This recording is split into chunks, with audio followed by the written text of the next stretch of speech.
think Tehran is certainly calculating the reality that planes flew from the middle of America in Missouri overnight, completely undetected over 3 of their most highly sensitive sites, and we were able to destroy nuclear capabilities.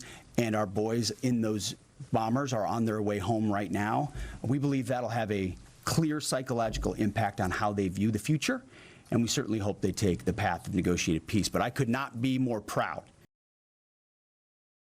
Dale Jackson here for Yellowhammer Now, and yes, we have now attacked Iran. You already all know this by the time you see this, but we'll take a look at what's going on in the minds of Alabama Democrats, the very few of them that exist here in this state, and what they've come up with. As of the recording of this, Shomari Figures had said nothing about the attack on Iran, taking out some of their nuclear capabilities as we await some form of a response. And what he did say last week was basically, golly gee, we shouldn't do this. Yeah, we really shouldn't do anything. This isn't really the right way to go about this, which was, of course, completely ignored. Terri Sewell, she did say something after the attack from Americans on Iran. She said, hey, the president doesn't have the authority to do this.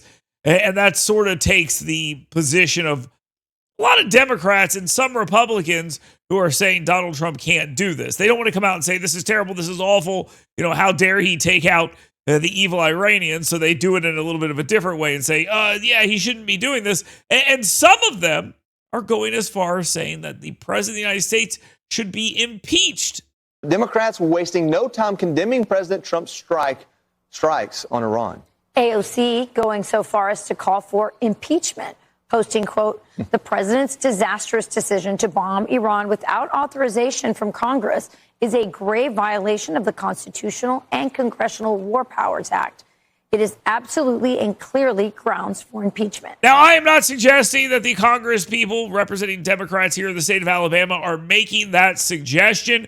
That would be a rather bold thing, and neither of these guys or gal does this. Instead, what they do is this mealy mouth stuff that you're seeing here. So I wouldn't expect too much out of them. However, over the next day and week and maybe a couple of weeks, we're going to hear a conversation about the war powers and whether or not the president of the United States can do this. Now, listen, I'm just going to tell you and I'm going to show you a list of all the military actions that have been taken over the last couple of years in this country. And we can pretend all we want that the president doesn't have the authority to do this.